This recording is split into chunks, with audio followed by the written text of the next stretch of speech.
Bonjour, bonjour. Nous nous retrouvons pour travailler la prochaine pleine lune qui aura lieu donc le jeudi 23 mai 2024 et qui va être dans le signe du Sagittaire. Voilà. Alors, en préambule, je vais reparler d'un petit quelque chose que j'avais abordé dans la dernière vidéo et j'avais dit je vais gratter un petit peu pour confirmer le tilt que j'ai eu. Donc j'ai retracé les différentes numérologies des pleines lunes et des nouvelles lunes de cette année 2024, parce que je trouvais quand même qu'il y avait quand même récurrence de l'énergie 18. Le 18, je le rappelle, au niveau du tarot, c'est la carte de la lune, du coup, on est bien dedans. Et donc le 1 plus le 8 égale le 9, ça nous donne la carte de l'ermite, donc énormément de travail intérieur, d'introspection et de choses comme ça avec cette histoire de lune et d'ermite. Bon, donc j'ai fait mes petits calculs et je vous en fais part. Alors j'ai tout noté sur un papier parce que la tête quand même je ne vais pas tout retenir. Alors en fin de compte, oui, effectivement, beaucoup d'énergie 18 dans les pleines lunes uniquement. Il n'y a pas un 18 dans les nouvelles lunes. Quand on sait que la pleine lune, du coup, c'est pour vraiment éclairer l'intérieur, pour faire remonter à la surface les blocages, vraiment gros travail d'introspection, donc complètement sur cette énergie du coup de cartes de la lune, d'arcane de la lune et d'arcane de l'ermite. Vraiment, j'éclaire ma grotte intérieure pour aller voir ce qui s'y passe, refaire remonter les blocages et puis du coup pouvoir les éradiquer beaucoup plus facilement. On a un enchaînement quand même de pleine lune en 18 qui va de la pleine lune en balance. Donc on a la balance, la scorpion, la sagittaire, la capricorne et la deuxième capricorne en fait au final, puisqu'on se rendra compte, et ça on en reparlera largement, que cette année on a deux pleines lunes en capricorne. Je vous renvoie au petit podcast au grand podcast que j'ai enregistré en début d'année pour décrire justement l'énergie de l'année 2024. Et oh, la coquine, et j'avais pas fait la numérologie. À fond comme ça. Bon, donc ça c'est côté pleine lune. Alors maintenant, si on prend côté nouvelle lune, eh ben aussi, il y a des choses qui se passent en nouvelle lune. Ça m'avait moins fait percuter parce que là, vraiment, on était sur un enchaînement sur les 18 en pleine lune. Mais du coup, on se retrouve aussi sur autre chose en nouvelle lune. Et dans les nouvelles lunes, on se retrouve donc avec 5 fois l'énergie 20. Sur les nouvelles lunes, on en a déjà vu une avec la super nouvelle lune en bélier. Et donc, cette énergie 20, en fait, compte, c'est l'énergie de l'éveil de conscience. Ok, donc ça veut dire quoi? Ça veut dire que sur les nouvelles lunes, on fait des vœux. Donc là, l'année va être quand même vraiment beaucoup sur du travail pour faire des vœux pour évoluer en conscience, se reconnecter vraiment de l'éveil à fond. On a quand même 3 fois l'énergie 21, 3 fois, c'est ça, que je dise pas de bêtises, 2 fois l'énergie 21, donc la sagesse, c'est 3 fois la renaissance qu'on a en nouvelle lune, on a 3 fois l'énergie 11. Et ce qui est fou, c'est qu'on a vraiment ces énergies d'un côté, nouvelle lune, c'est-à-dire, et de l'autre côté, sur la pleine lune, on a complètement autre chose. Donc on a la carte, donc 18 et la carte 9 pour les pleines lunes. On a aussi plusieurs fois le 8, l'énergie 8 de l'abondance. Donc ça veut dire qu'on va avoir beaucoup d'abondance, d'occasion de lâcher des pavés, lâcher des blocages pendant cette année d'abondance pour arriver à la réussite, comme on l'avait dit. Et de l'autre côté, au niveau des vœux, des vœux pour avancer dans son éveil, avancer pour renaître et à la fin, au mois de décembre, avancer pour la guérison. Ça va être sympa aussi. Voilà, donc on est vraiment... c'est complètement raccord, faire des vœux pour s'éveiller, se reconnecter à soi et de l'autre côté à l'opposé, justement avoir des opportunités d'énergie récurrentes, d'aller voir à l'intérieur ce qui se passe pour justement libérer les blocages. Ça aurait été dans l'autre sens, ça aurait été un tout petit peu moins cohérent, même si tout s'explique. Mais bon, c'est vrai que là, vraiment, sur cette année d'abondance et de réussite, l'univers a vraiment calé toutes les énergies nickel pour qu'on puisse renaître, s'éveiller, renaître du coup au supérieur, donc s'éveiller, et puis libérer nos blocages, nos pavés qui nous bloquent, tout ça, voilà. Sachant que, pour petit rappel, la carte 20 L'arcane 20 du tarot, c'est la carte du jugement, donc du jugement divin. Donc le divin nous met plein abondance de situations et de nouvelles lunes pour du coup travailler justement cet éveil. Et puis bah, il nous regardera quand même pour nous dire, dis donc, je t'ai donné des opportunités, mais tu les as pas prises. Voilà. Et de l'autre côté, effectivement, on a aussi la carte donc du 21, qui est la carte du monde. Donc on comprend bien que on est quand même sur une année. Alors c'est pas l'année de fin de cycle, hein, parce que ça sera l'année 9, la fin du cycle, mais on s'en rapproche quand même beaucoup. On est quand même. Il est question de réussir cette année avec notre énergie 8. Et donc là, on voit bien qu'on a encore un grand coup de pied aux fesses de la part de l'univers qui nous dit « Allez hop, il faut encore continuer à monter en puissance, à monter en compréhension, à monter en éveil. Et puis pour ça, bah, je vais t'aider à dégager, puis aller voir très très très loin au fond de toi-même pour vraiment faire remonter les choses qu'il faut enlever, tout ça. » Voilà. Donc ça, c'était quand même pour le petit rattrapage là que j'avais dit que j'allais gratter. Du coup, bon, voilà, ça c'est fait. Vous avez l'explication. Voilà, et maintenant, du coup, bah, on va parler en détail de l'énergie de la future pleine lune, qui est aussi en 18.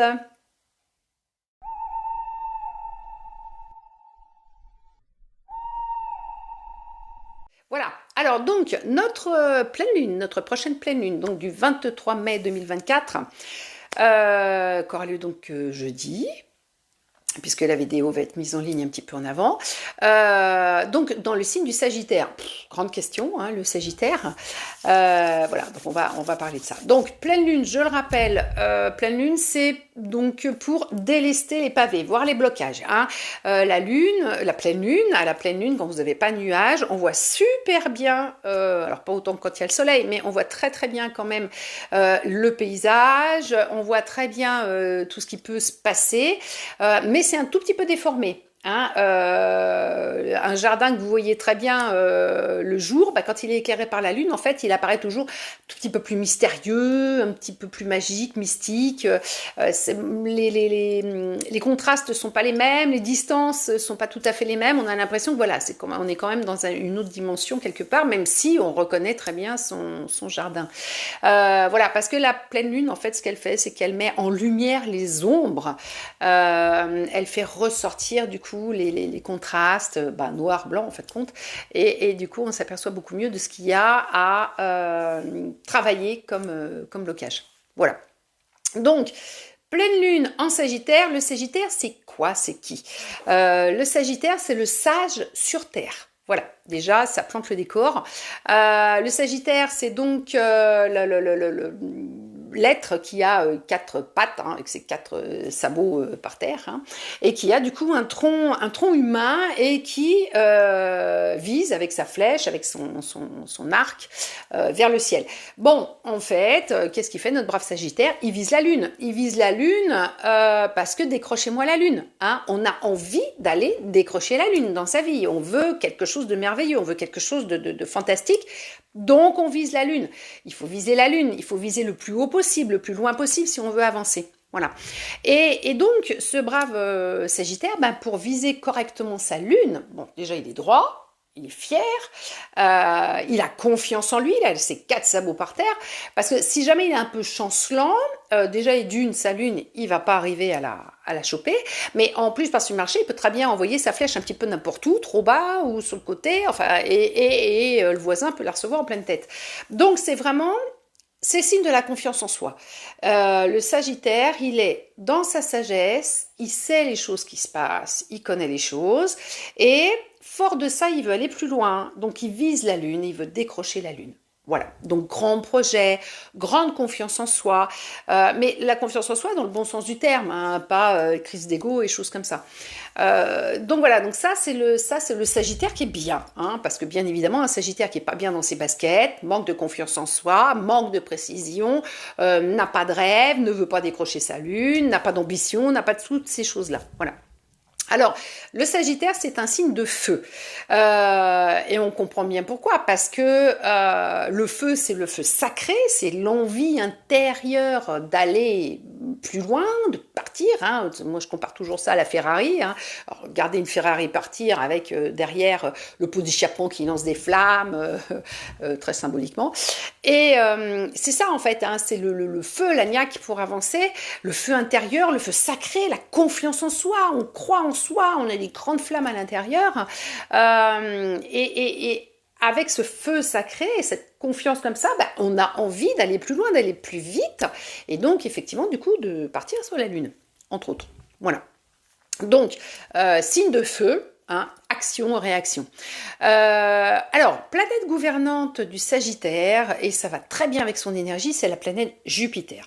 La planète Jupiter, c'est la reine du système, alors du système solaire, bon, on va dire c'est le Soleil, mais enfin je veux dire au niveau planétaire, c'est quand même la plus grosse. Donc c'est elle qui fait un petit peu son chef. C'est la planète royale, hein, et puis Jupiter, c'est quand même le dieu des dieux. Donc au final, c'est vraiment la planète de l'autorité. Et du coup, l'autorité intérieure. Et pour avoir cette autorité intérieure, il faut avoir confiance en soi. On ne peut pas reprendre son autorité intérieure si on n'a pas confiance en soi. Et on ne peut pas avoir confiance en soi si on n'a pas récupéré son autorité intérieure. Vous voyez un peu ces vases communicants. Donc on est très bien dans cette énergie puisque la planète Jupiter va booster la confiance du Sagittaire et plus le Sagittaire aura confiance en lui et plus du coup il va retrouver son autorité intérieure.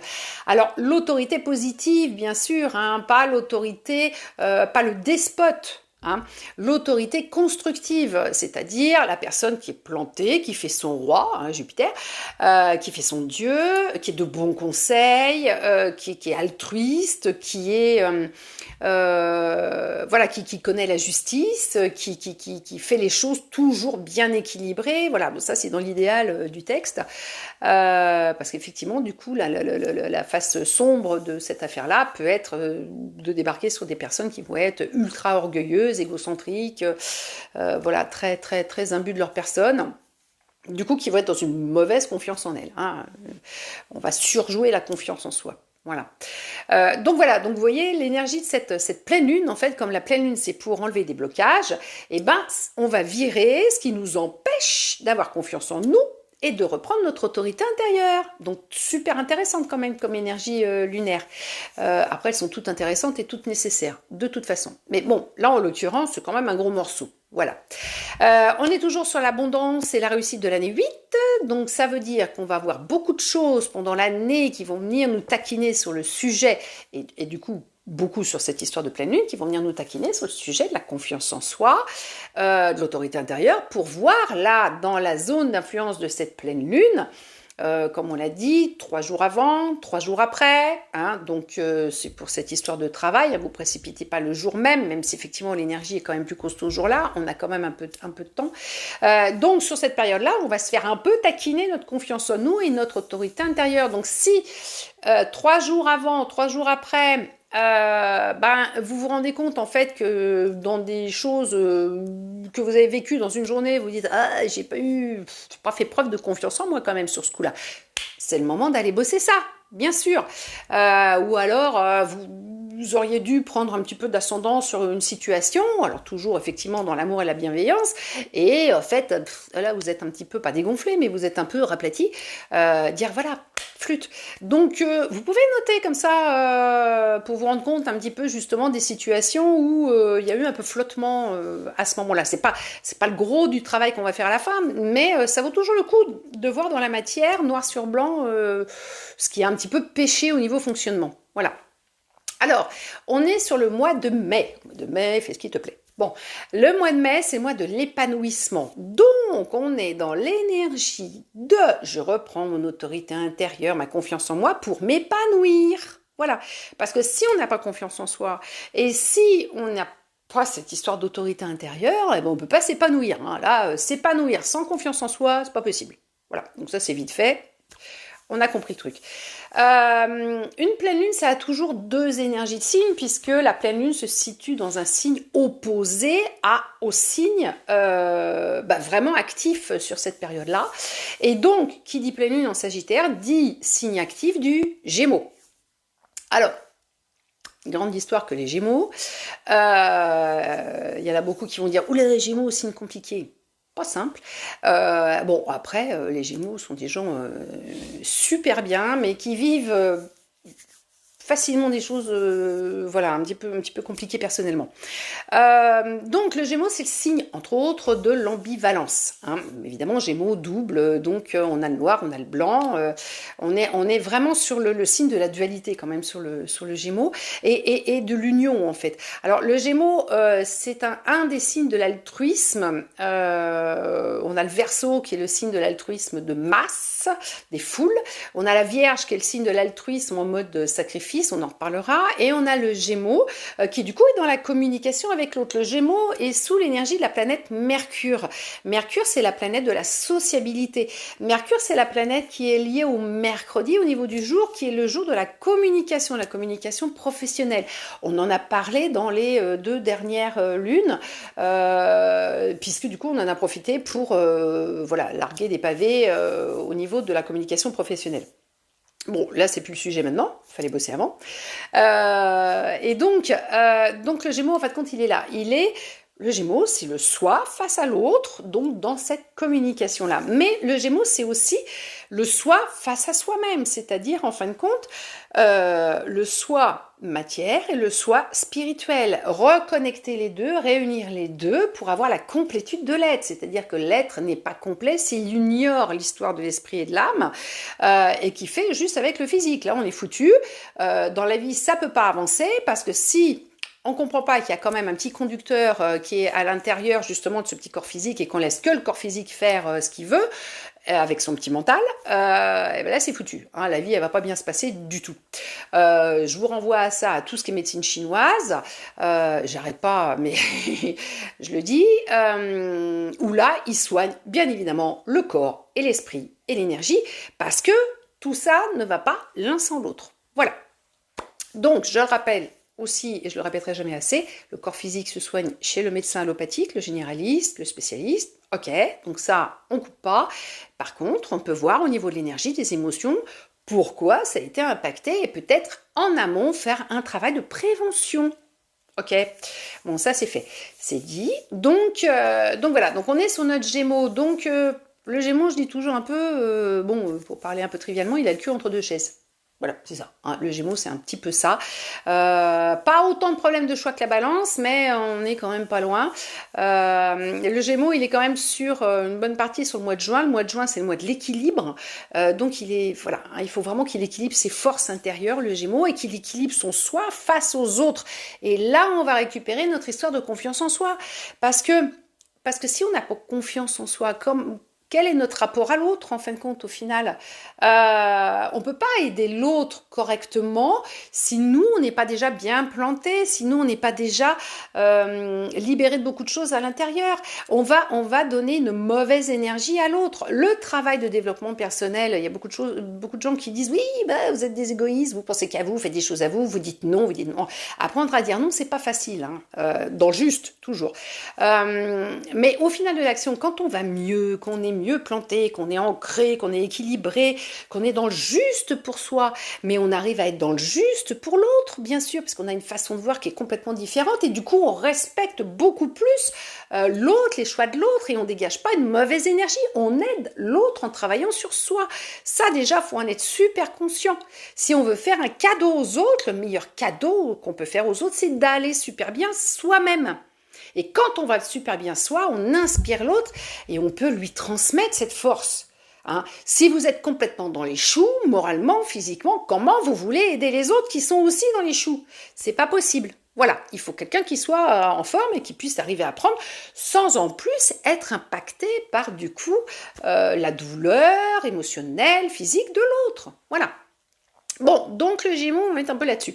Le Gémeaux, c'est un signe d'air. Libération, j'ouvre mes ailes pour m'envoler, je vole vers d'autres cieux, et donc du coup c'est pas étonnant qu'il soit aussi en opposition avec le Sagittaire, puisque comme je l'ai dit plusieurs fois, les signes en fait sont pas vraiment en opposition, les signes opposés sont des compléments, ils ont chacun une partie de l'autre. Donc le Gémeaux, pour arriver à être heureux, lui avec lui et lui avec les autres, il faut qu'il récupère la confiance du Sagittaire. Voilà. Et donc, le Sagittaire, pour arriver à viser la Lune, il faut que son Gémeaux il soit complet aussi, parce qu'une fois qu'on est complet, on a envie d'aller plus loin, on a envie de voir les choses en grand. Et à ce moment-là, on vise la Lune. Donc voilà.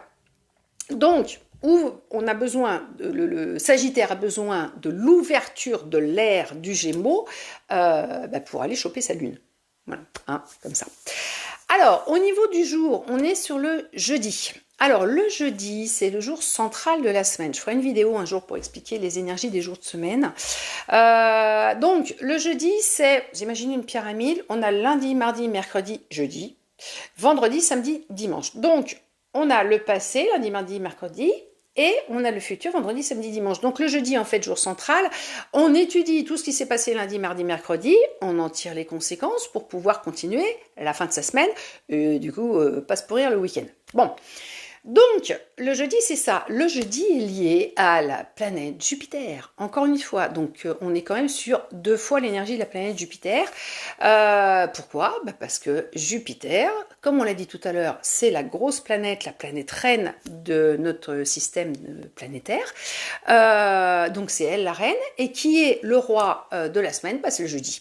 Voilà. Le jeudi... du coup, c'est une journée de grande décision, c'est une journée de leadership, c'est une journée de gouvernance personnelle en fait. Les gens qui sont nés des jeudis, j'en reparlerai, mais sont des personnes à qui il faut absolument donner un rôle dans ce qu'ils font. C'est-à-dire par exemple, vraiment très schématiquement, vous prenez une usine, vous prenez le bas de la chaîne, on va dire le bas de la hiérarchie.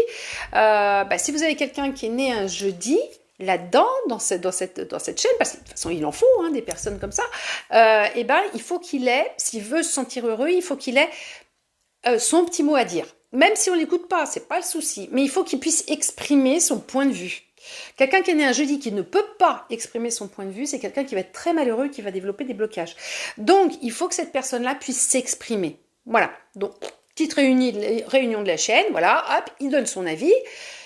Ok, il va pas se vexer si on met pas ça en place. Par contre, au moins, il aura pu passer par son chakra de la gorge et dans la matière ce qu'il avait à l'intérieur. Voilà.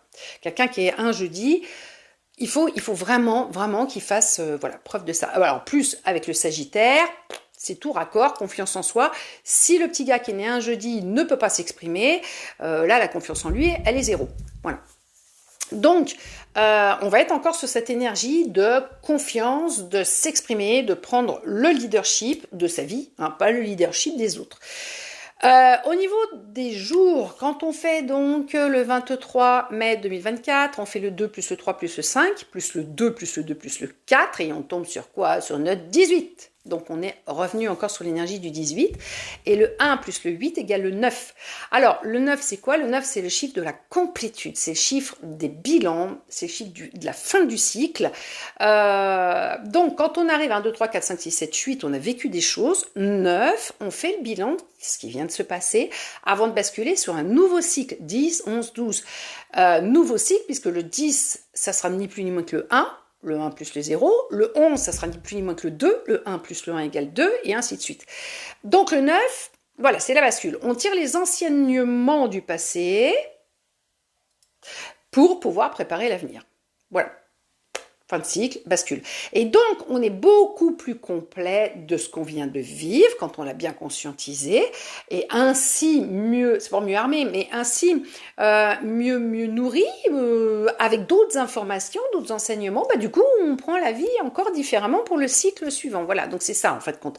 Et le 9, c'est la complétude, parce qu'on est beaucoup plus complet avec tout ce qu'on a appris. Voilà.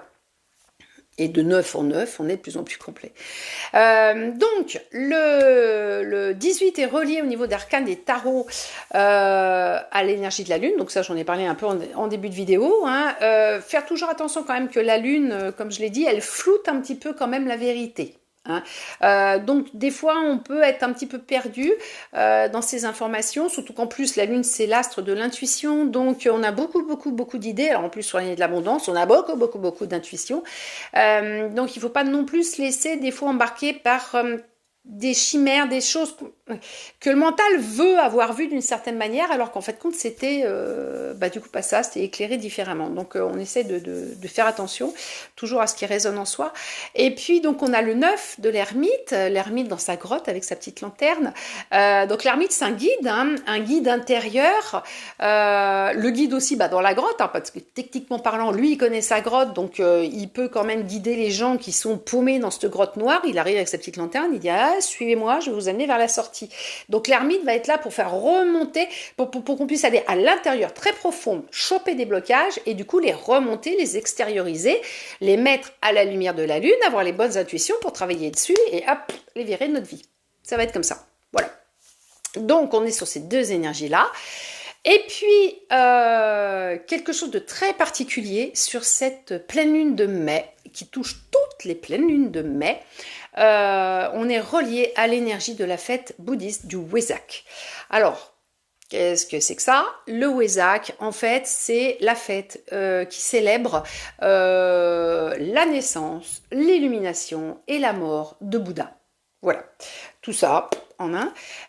Et elle est reliée à l'énergie du Christ. Donc on a cette passerelle, et puis avec d'autres religions, mais on a cette passerelle avec le Christ.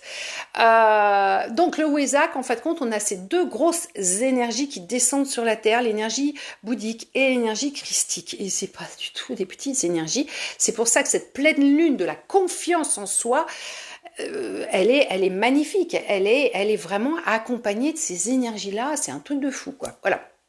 Donc, le message va être quand même de cette journée-là du Wesak. Le Christ, c'est l'expression de l'amour sur terre, l'amour inconditionnel, le vrai, par contre du coup. Et Bouddha, c'est l'expression de la sagesse universelle. Donc, la sagesse supérieure. Le 21, voilà, le 21, c'est Bouddha. Donc, on va être sur cette affaire-là de double super grosse énergie pendant cette journée-là, reliée à tous les grégores, évidemment, de tous les gens qui vont fêter cette fête du Wesak. Donc vraiment, ça va être, enfin, au mois de mai, c'est toujours une pleine lune avec une super grosse énergie, parce que quand même, baigner dans l'énergie christique et l'énergie bouddhique en même temps, on va passer une bonne nuit, on va aller se coucher, on va être cané. Voilà. Donc on va être porté par ces énergies-là. Voilà. Et donc ça c'était pour le détail. Maintenant je vous renvoie à l'énergie générale.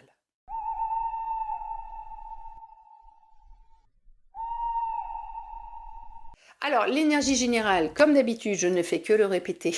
Je n'ai pas la place de la marquer dans les descriptions. Si je vous l'explique, ça va être beaucoup trop long. C'est juste remise en forme de tout ce qu'on vient d'expliquer là dans le détail.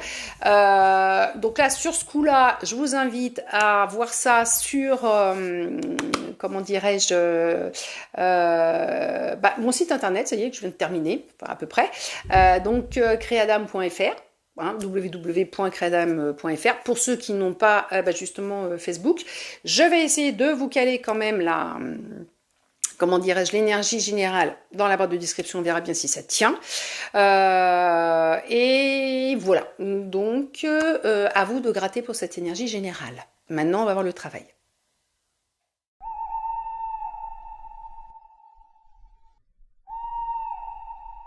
Alors, le travail à faire. Bon, comme d'habitude, moi je vous propose un travail. Maintenant, vous faites ce que vous voulez. C'est-à-dire, ça vous parle pas, vous le faites pas. Vous avez un autre type de travail que vous voulez faire, eh bien, vous le faites. Il faut surtout, c'est que ça vibre en vous. Parce que si ça vibre pas et que vous êtes contraint et forcé, enfin, vous contraignez à faire éventuellement ce que je vous propose ou un autre travail, ça le fera pas. Ça servira à rien du tout. Il faut avoir la pêche pour faire son travail. Donc, vous vous mettez dans de bonnes conditions, ambiance zen, ce qui vous parle, encens, musique, lumière tamisée, vraiment ce que vous voulez, complètement. Vous vous mettez tout seul, hors de question de faire ça sur la table de la cuisine, en terminant les devoirs du petit dernier et puis en surveillant la popote à côté. On se met tranquillement. C'est pour ça que, du coup, je dis toujours, c'est vrai que le jour de la pleine lune, c'est bien, mais 2-3 jours avant, on peut aussi, et 2-3 jours après, on peut aussi. Bon, vous ne faites pas ça à 15 jours d'intervalle, mais voilà. Donc, vous ne mettez pas le stress. L'important, c'est d'être tranquille pour faire le travail. Voilà. Il vaut mieux faire ça 2 jours après ou 2 jours avant, vraiment tranquille, connecté à vous, plutôt que de faire ça à l'arrache le jour J. Ok, voilà. Donc on va reprendre la technique des bonshommes allumettes. Moi, pour les pleines lunes, j'aime bien cette technique-là. Je trouve que c'est sympa. C'est la pleine lune, la technique de Jacques Martel. Donc, si j'ai de la place dans la barre de description, je vous la mets. Mais par contre, je vais la remettre effectivement. Alors, vraiment complètement sur mon site internet, là, puis je la laisserai dedans. Et du coup, sur la page Facebook, je vais la mettre après. Voilà. Donc, vous faites la technique des bonshommes allumettes. On fait 2 bonshommes. Donc, dans le premier bonhomme, quand vous regardez votre feuille, le petit bonhomme de gauche, en dessous, vous marquez votre nom. Hein, vous ne marquez pas moi, vous mettez vraiment votre nom. Dans le bonhomme de droite, alors soit vous faites un bonhomme, soit vous faites une bulle, et dans la bulle, vous allez marquer la phrase qu'on va dire. Soit vous faites un bonhomme et vous marquez en dessous la phrase qu'on va dire. Si vous faites 2 bonshommes, vous reliez bien comme on fait d'habitude. Si vous mettez une bulle avec la phrase, vous reliez quand même comme si c'était éventuellement un petit bonhomme. Hein, on est OK. Donc, vous allez mettre... alors, attendez, je reprends ma phrase. Hein. Donc, à la place donc, du petit bonhomme à droite, vous mettez la phrase « Tout ce qui m'empêche de développer ma confiance en moi-même dans tous les domaines de ma vie afin de reprendre ma liberté d'agir et de penser dans l'amour, la sagesse et la bienveillance. » Voilà. Donc ça, je vous la laisse marquer un petit peu le temps que vous ayez pour la... flûte pour la recopier. Voilà. Donc, vous marquez cette phrase-là et vous faites la technique, c'est-à-dire qu'après, vous coupez, vous déchirez et vous brûlez. Surtout, vous brûlez. On est OK? Et comme ça, ça va vous libérer, enfin, ça va libérer dans votre vie des blocages qui sont sur ce sujet-là. Hein. Pour les plus motivés, vous pouvez, sur une autre feuille aussi, vous pouvez remarquer cette phrase-là 3 fois. Voilà, à fond. Puis pareil, vous la déchirez et vous la brûlez. On peut faire les deux. Ouais. Donc voilà, donc ça va être tout pour cette pleine lune-là. On se retrouve pour des tas d'autres sujets, des tas d'autres vidéos, et puis surtout pour le travail de la future nouvelle lune qui aura lieu du coup au mois de juin. Voilà. Donc je vous souhaite une super belle pleine lune en Sagittaire très studieuse, et je vous rappelle que décider de changer votre vie, c'est maintenant.